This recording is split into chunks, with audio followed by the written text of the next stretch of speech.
Kalau kita memang dominannya bisa servis, dominannya bisa marketing, dominannya bisa dan lain-lain lah, itu lebih tajam.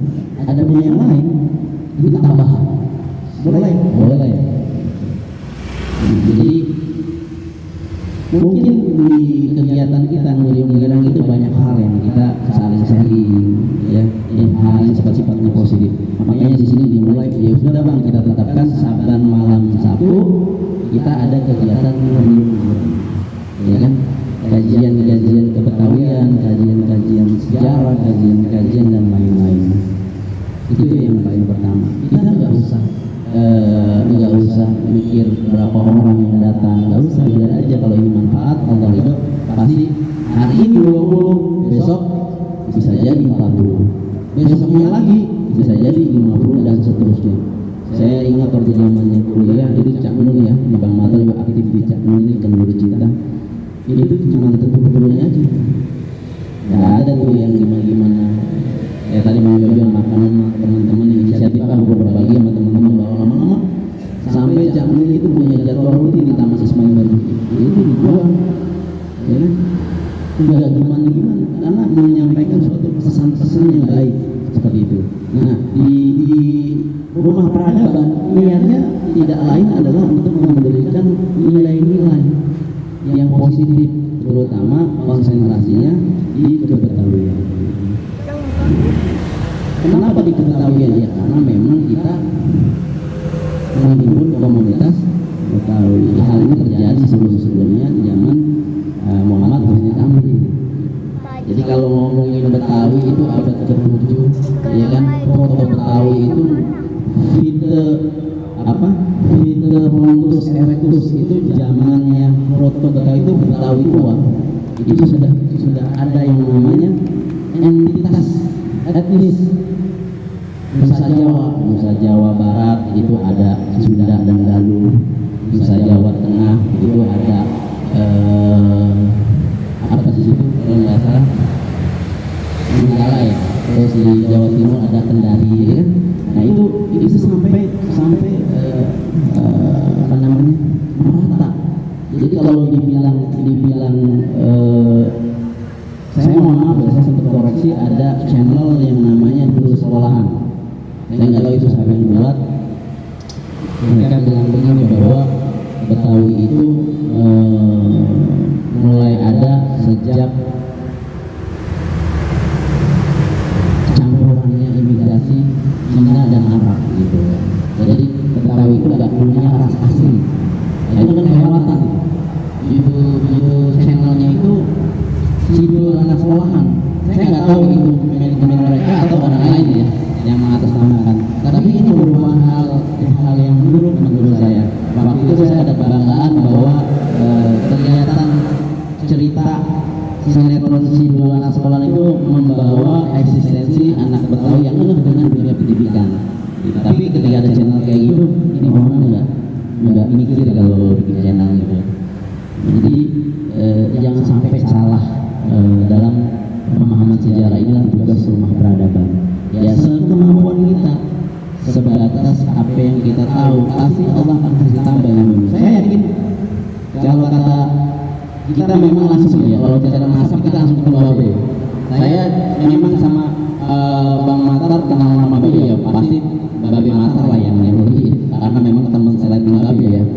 Tapi kesibukan kita kan beda-beda. Tapi saya menyempatkan setiap minggu sekali, seminggu sekali 1 kali mungkin Bang Jojo dan sering ikut sama saya. Kadang-kadang kalau nggak ada teman sendiri aja, itu ngobrol sama Babe dari jam 11, dari jam Bada Maghrib, kadang-kadang sampai jam 11 malam gitu kan. Kadang-kadang kalau datangnya jam 10 ya kita pulang jam 2 gitu kan. Pernah kayak gitu. Biasanya dari sore gitu. Di sela-sela Babe kalau nggak ada kesibukan. Nah, banyak hal yang memang saya belum dapat semua. Tapi alhamdulillah saya juga dikasih kepercayaan sama Babe. Ada beberapa tulisan beliau yang saya kumpulkan. Ada file-file yang diberikan sama beliau. Satu file itu khusus buku-buku beliau, sampai saya sudah nyatakan tugas saya belum rumah peradaban, bukan tugas saya, tugas rumah peradaban. Saya hanya sebagai wasilah bagian dari ikut berkontribusi mengajak teman-teman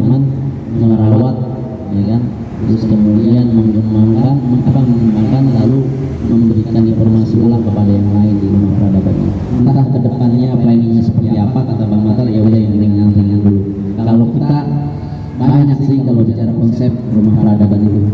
Makanya saya sama teman-teman nih tadi ngeliwung girang ini, insya Allah yang hadir di sini Allah muliakan, Allah beri keberkahan, Allah sehatkan, tentunya Allah istiqomahkan.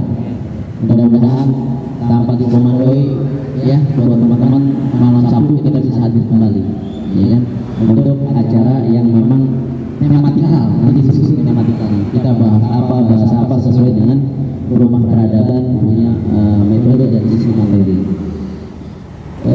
Biasanya kita dulu rumah peradaban itu kegiatannya ngirang, personalnya itu ada gahar. Kegiatan yang lain-lain kalau gathering ngayap girang namanya. Nah, kenapa dinamain ngayap girang itu pun ada alasan dan sejarahnya. Ini saya sedikit cerita nanti buat sahabat-sahabat yang belum tahu apa sih ngayap girang, kenapa sih harus peci merah dan lain sebagainya. Dulu kita kalau ngayap girang pertama kali perdana termasuk Babe Matal itu mengkonsep itu acaranya di mall dan buat tapan mall. Nah, ini ada Bang Dewo sebagai tim apa namanya musik ya kan. Vokalnya Bang Masid. Tadi saya masih terharu Bang Masid hafal ciptaan lagu masih hafal padahal 2012 ya? 2017 ya. Saya menciptakan lagu Indah Memandang itu berdasarkan suluk dan saliknya marwah Betawi. Ini saya cerita Betawi, jangan salah, Betawi punya mereka ya. Nanti ada masalah lagi, ada susah kenal lah. Nanti ada masalah Betawi enggak? Ini sebuah pengertian bahwa kita kalau ngomongin Betawi itu kalau tadi eksistensi dari kota Betawi itu abad ke-7, sedangkan kejadian VOC itu 1619. Kalau kita ngomongin tarik lempar jangkar lagi bahwa Betawi itu sudah dikenal bahkan abad ke-2. Cuman baru eksistensinya abad ke-7. Kenal nama Golok itu abad ke-6. Nanti kita cerita. Sampai tadi benar apa yang dikatakan Babe Matal itu bukan yang ke Betawi, yang ke Indonesia lebih banyak gitu kan. Dan itu peradabannya di Betawi. Jadi sampai nama Betawi itu bisa terbang, kan? Belum lagi orang kita kalau ngomong ibadah, sholat kan baru begini. Dulu orang Betawi ngomong sembahyang, betul? Betul nggak? Kalau sembahyang langgar, gitu. Nggak bilang musola belum ada. Langgar artinya terang. Jadi jalanlah engkau ke tempat yang terang. Kau dulu pergi ke langgar setiap malam kan gitu. Nah, jadi bilangnya nggak sholat, sembahyang, bukan sembah hiang. Kalau sembah hiang berarti menyembah Tuhan, tapi sembahyang. Sem artinya wajah, bayang itu imaji. Itu adalah bagian dari rukun agama yang ketiga, yaitu ihsan. Betul. Yang disebut tawajuh dalam bahasa suluk atau saliknya. Seakan-akan kita melihat Allah, kalau kita nggak bisa melihat Allah, seakan-akan Allah melihat kita. Ibadahnya udah keren orang Betawi. Jadi karena ada tata bahasa zamannya Ali Sabana Minang dirapi-rapiin kayak pupun jadi pohon, sembahyang jadi sembahyang gitu kan. Jadi di budaya ini kayak gitu kan. Kata saya, apalagi orang yang bilang Indonesia ini orang-orang kita terutama orang Betawi ini kepercayaannya animisme dan Hinduisme dan Buddhisme. Kita bilang kita udah kenal monoteisme, kita udah kenal Tuhan yang satu sebelum mereka datang. Namanya syariat itu abad 16 ini adalah syariat Rasulullah. Nanti kita apa? Para apa itu dari zamannya Nabi Ibrahim. Makanya ada sejarah yang masuk ke Betawi Queen of Saba. Jadi Ratu Saba ini bukan Ratu Saba yang dimaksud Saba di Yaman ya, Kerajaan Sulaiman. Ini kita yang sisinya aja kita nggak ngomongin kesannya. Makanya sampai kita melekat itu bahasa Saba. Jadi Betawi dan Saba ya. Udah pada nyoba belum gitu? Udah nyoba ngomong barang gitu. Lu nyoba belum? Kencang cinggung gitu kan, muter gitu kan. Ini bagian dari Maranin itu bahasa baru, bahasa dulunya artinya mengunjungi. Menyapa itu mengunjungi. Kalau di Jawa ada wonosobo, gitu kan, hutan yang tempat yang telah dikunjungi. Nah, makanya ini yang kita jalin nanti secara tematikal. Setiap kita ada kajian, ada silabusnya. Mungkin yang datang minggu ini, ya mungkin mulai besok yang mulai rapi silabusnya. Mungkin akan ketinggalan.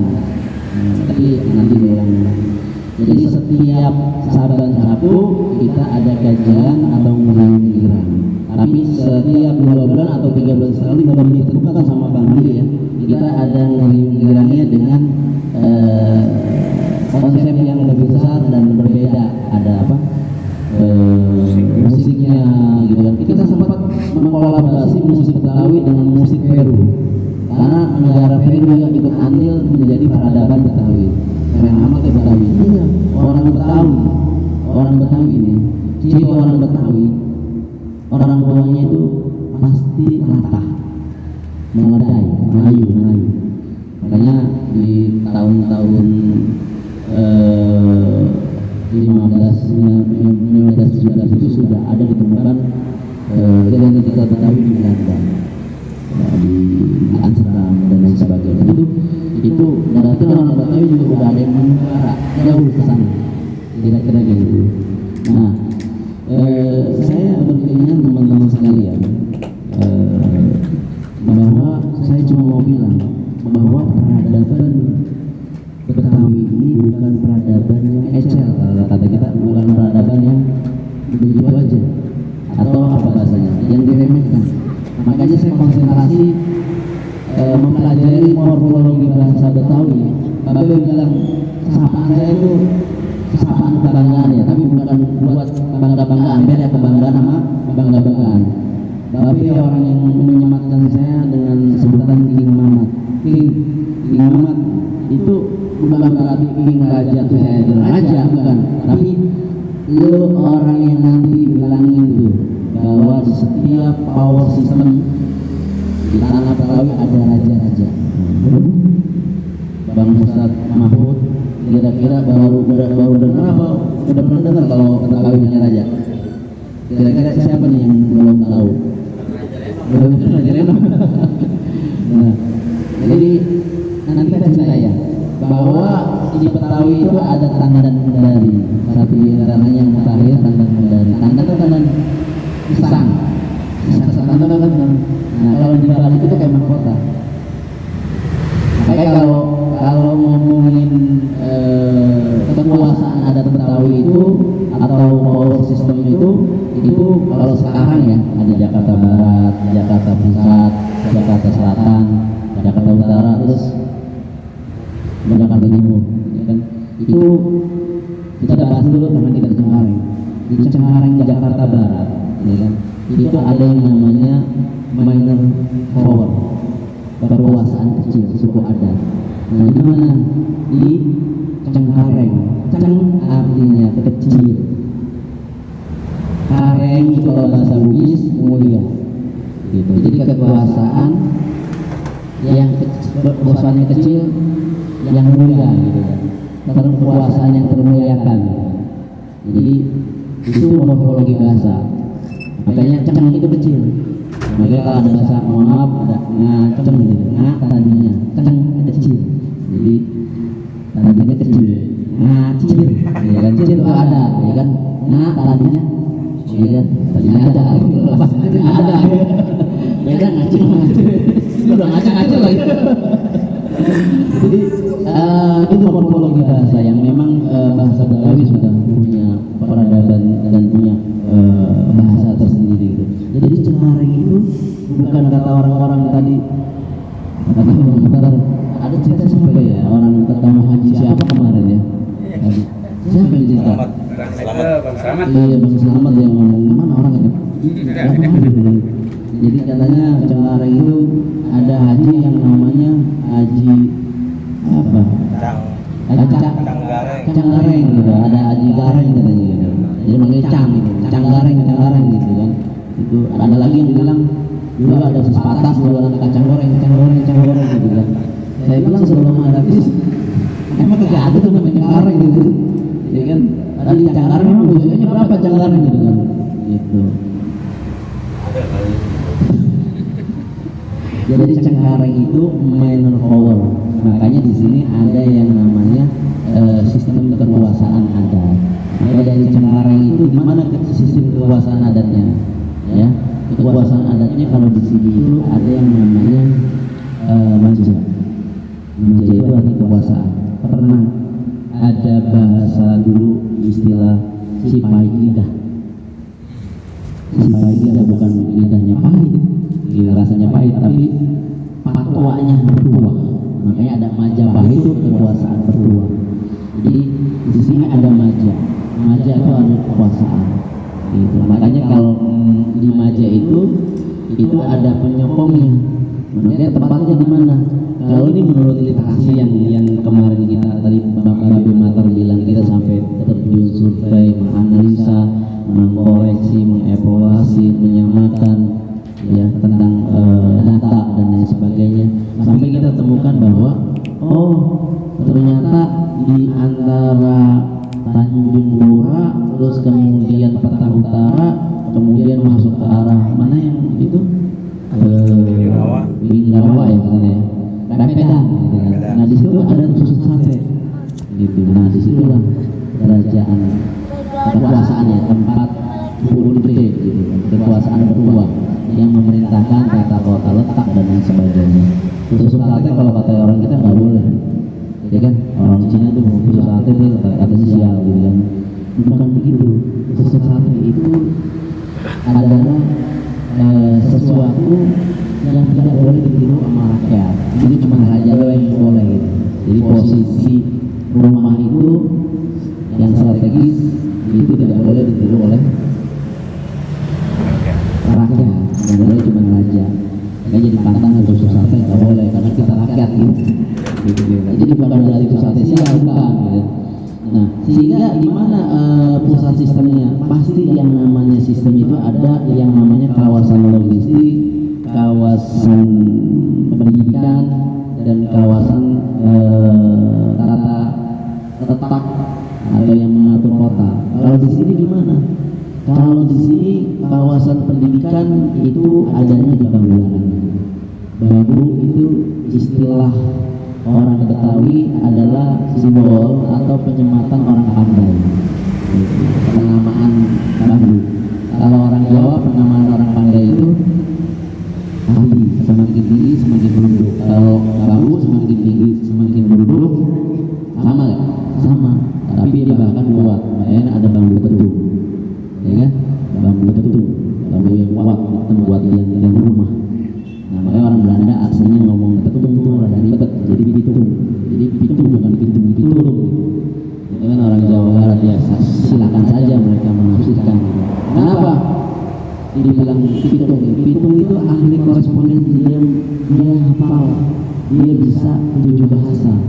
Dan dia itu ditakutkan Belanda di waktu zaman VOC itu juga, dia itu takut jadi spionasi gitu kan ke negara-negara yang lain. Makanya Pitung itu dikejar-kejar. Nah, ada pitung yang di film-film ada lain sebagainya, itu namanya film dibunuh dan lain sebagainya. Cerita kecilnya benar.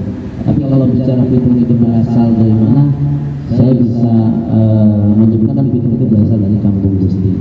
Makanya orang kita tuh identik, kalau orang kita manggil orang kita bukan kayak sekarang orang kita agama sebenarnya ustad, kalau orang kita manggilnya mualim. Makanya ada mualim teko, ada kampung teko, bulak teko simbol, simbol menuangkan orang yang suka berbagi tentang pemahaman keilmuan.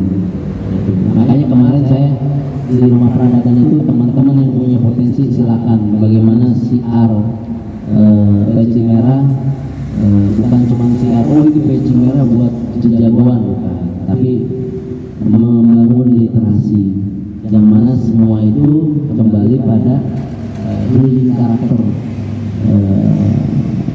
kemanusiaan itu sendiri. Ya sampai ada teman saya Cak Buteng ini, sahabat saya, dia mau bikin film itu dia ada pesan jawara. Dulu sempat juga melibatkan sahabat yang sudah wafat dan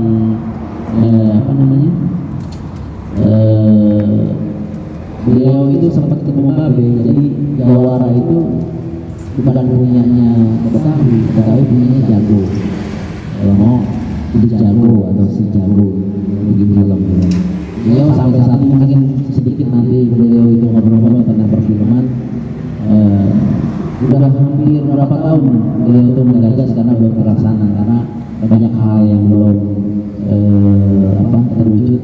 Ini bagian dari bagaimana nanti mensiarkan dari Cimerah Rumah Peradaban dan konteks yang berbeda gitu. Itu kita ngomong lagi kembali. Tadi kawasan sampai kita punya Ubud Gede. Ubud Gede itu kekuasaan tertinggi. Gitu. Ubud itu tinggi. Gede itu luas. Nah, jadi kita sampai sekarang kalau orang Betawi manggil Mupi itu Bapak Gede, betul? Bapak Gede. Jadi orang yang memutuskan adat. Kalau di Malaysia itu rumpun Melayu, adiknya kita, adiknya bangsa Indonesia lah. Mereka masih sampai sekarang menggunakan kekuasaan adat. Jadi Mahathir Muhammad, Perdana Menteri itu dia hanya mengelola negara, tidak bisa memutuskan negara ini harus gimana. Misalkan negara ini serang atau tidak, itu yang memutuskan di 90% negara raja-rajanya. Nah, di Betawi dulu kayak begitu berlaku. Perdana Menteri itu pengelolaan gimana di sini? Di sini ada yang namanya Jurumudi, yang tadi singgung Mahathir. Jurumudi apa? Pengendali kota, bukan pengendali kapal, jauh dari laut. Nah itu kalau kita sekarang menyebutnya pengendali kota itu disebutnya MPR dan DPR lah, legislatif gitu. Makanya ada meja persidangannya atau rumah persidangannya atau di situ sekarang balai rum ya, balai keturut. Itu tempatnya dulu sebutnya Batu Ceper. Terakses semua tuh. Habis Batu Ceper, tempat persidangan, di situ ada yang namanya Tanah Tinggi, tempat para pejabat.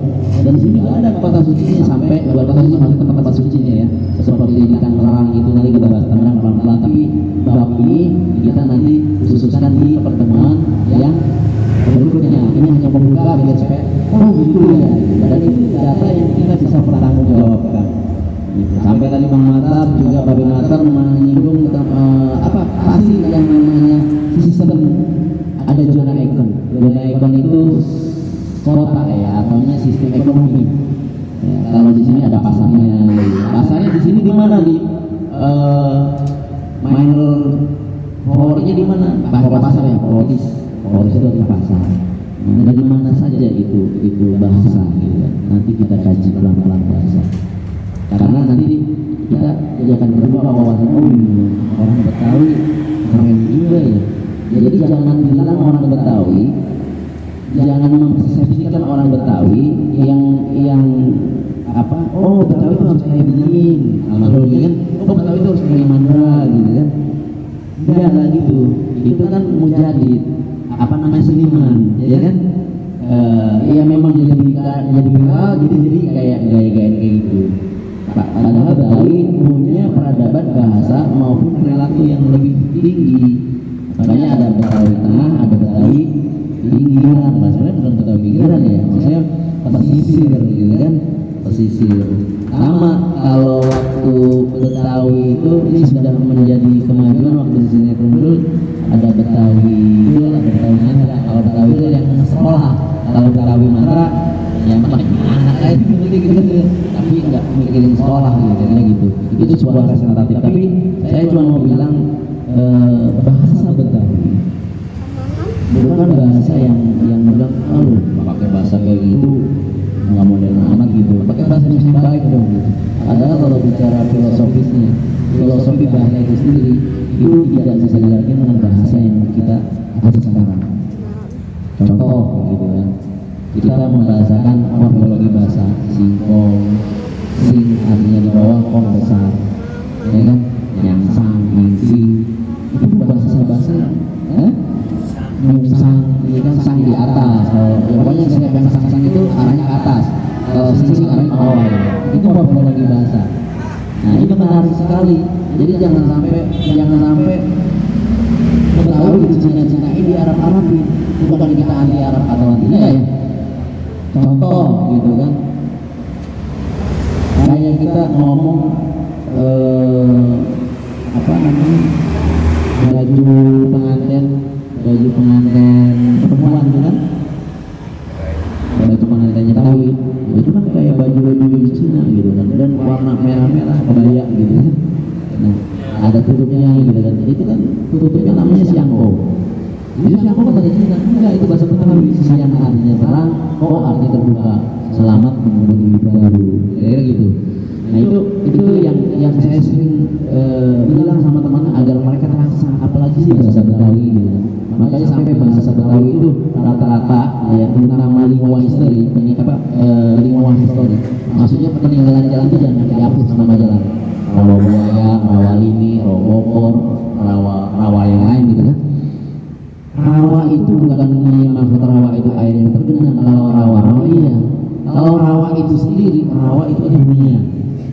Rawa artinya dunia, kata bahasa keren sekarang klaster, kawasan. Jadi Rawa Bogor kawasan perak atau pengrajin industri perunggu atau perak. Siapa?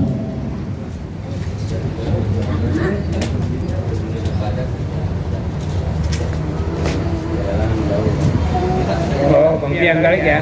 Oke, Bang Pian. Jadi Bang. Padahal punya guru di Sumatera Sambung kan sedikit nih.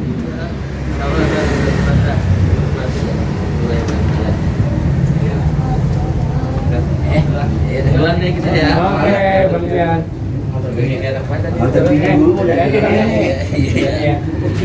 Hanya di Bang Pian. Bang Pian ini ketua Peci Merah Banten ya. Nanti gilirannya di Banten ya Bang. Ya, Bang Pian. Giliran di Banten ya. Di sana ada Banten Girang. Ada kan? Iya. Jadi kayak rawa buaya, bukan rawa itu ada buaya, itu rawa buaya, bukan buaya. Tapi kan namanya asal kita berubah. Nah ini kembali ke Ngeriung, sedikit lagi 1 menit lagi saya minta waktu. Ngeriung itu artinya ngumpul. Kalau bahasa Jawa kenduri, yang dilakukan sama Candi itu kenduri. Girang itu di atas cinta dan bahagia. Kalau cinta belum tentu bahagia, itu tuh. Kalau bahagia belum tentu juga girang. Kalau girang udah cinta, bagi luar dalam. Kalau girang itu luar dalam, hatinya bahagia, ya kan? Luarnya juga bahagia. Itu girang. Tapi kita mensisabatkan girang itu mengambil nama dari Kalapa Girang, nama Istana Kalapa Girang. Istana Kalapa Girang itu kerajaan atau suatu sistem, gitu kan? Suatu pusat sistem Betawi. Kalapa Girang, Istana Kalapa Girang. Jadi girang itu menjorok ke dalam. Makanya kalau bilang girang itu udah benar-benar dari hati. Nah itu bahasa Betawi yang memang nanti perlu diinformasikan ke teman-teman yang lain. Apalagi kegiatan-kegiatan ini bukan hanya kita melakukan kegiatan budaya, kita bukan juga melestari seni. Tetap kita melestari seni, kan ada pakainya masing-masing. Kayak Bang Ji sama Bang Masih, dia melestarikan lenong, ya kan?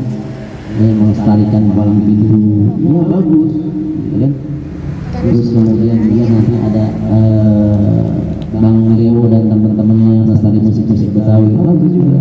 Tapi nanti dikombin, dikolaborasi di satu acara. Jadi ini acara Ngeriung Girang itu ada musiknya, ya kan? Ada kegiatan seninya, ada doanya juga dan lain sebagainya.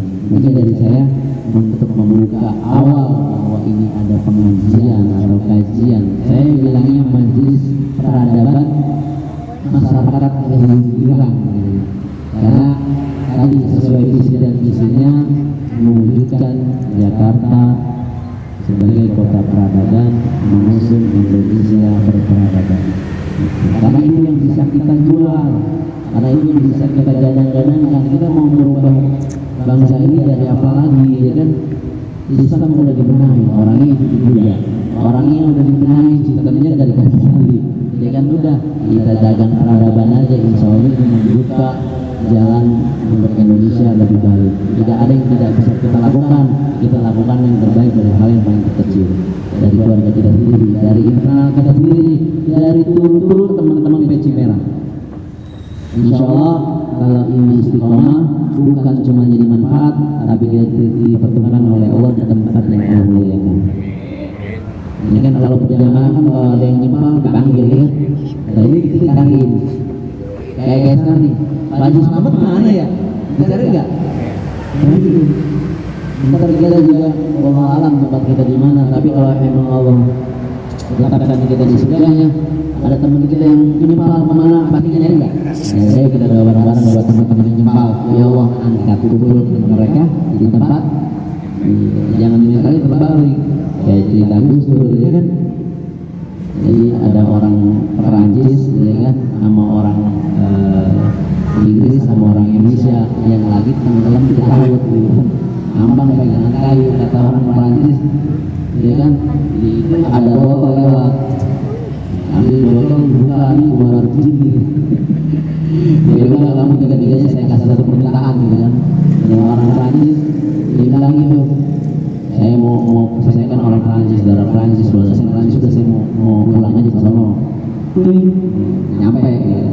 Yang orang Inggris begitu juga, saya kan orang Inggris, jadi sono, bahasa saya sono, nyampe gitu kan. Yang orang Inggris saya sekarang kita terakhir.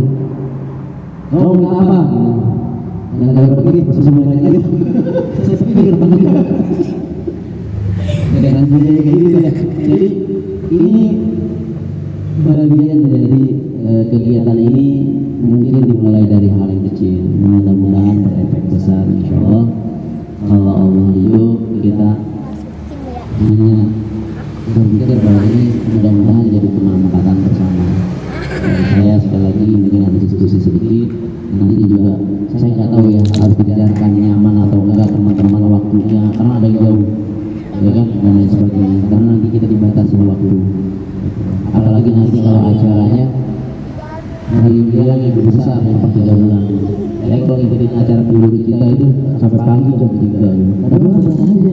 Kenapa? Entah hausnya, entah ada kenyamanan tersendiri. Kan saya yakin gini, kalau tidak ada manfaat yang bikin awet muda itu yang kayak gini ngomongin ilmu. Tapi saya ingat kata Babe Ridwan jadi pesan sama saya. Kalau ente memaintain ibu ente gampang. Ente memelihara tubuh ente gampang. Cuma 2 syaratnya, berpikir dan bergerak. Insya Allah panjang umur, panjang usia, sehat. Masya Allah, itu saya terapkan. Bagaimana caranya pikiran ini jangan mantap, bagaimana badan ini jangan sampai malas kita jalan kita nanya, ya kan? Tapi itu perintah itu benar-benar di sistem. Padahal sama Nabi juga di sistem seret-seret. Sholat itu sholat itu diajarkan kita, badan kita jangan sampai nganggur, bergerak terus sehari berapa kali, makanya gitu kan. Jangan lagi mikir hal yang positif. Itu kira-kira mudah-mudahan sekali lagi mudah-mudahan bisa manfaat oleh teman-teman. Saya tegaskan bahwa rumah peradaban berjingga kegiatan rutinitas dan aktivitasnya satu diantaranya adalah menghidup. Kalau personalnya gahar. Ada yang nanya gahar apa artinya? Orang Betawi itu bahasa Betawi itu gahar. Gahar itu berkarismatik. Gahar itu disegani. Tapi kita jadikan ikon gahar itu Garda Tangan Kusi. Kalau NU punya Banser, kalau PJ Merah punya Gahar. Kira-kira kayak gitu. Tapi ini bukan buat ormas, kalau kita nggak pernah main. Kita nggak pernah main di politik, kita nggak pernah main di ormas gitu. Saya nggak apa-apa, saya ketemu Bang Haji Odi juga nggak apa-apa. Bang Haji lewat kanan, lewat kiri, yang penting tujuan sama, nyampe sama-sama. Bang Haji BUMN, saya tuh swasta kira-kira gitu. Nah gitu. Itulah harus ada regeneratif. Makanya saya pesan sama Pak Ketua, Bang Adi, lakukan apa yang bisa dilakukan, walaupun itu kecil, walaupun itu 1-2 orang. Saya yakin buat teman-teman kalau ini manfaat, mereka juga berpikir ini akan dijadikan ladang amalia daripada di rumah pokok ya. Ini kita ngobrol. Dari saya mungkin cukup untuk pembukaan hari giliran pertama di Saban Sapu.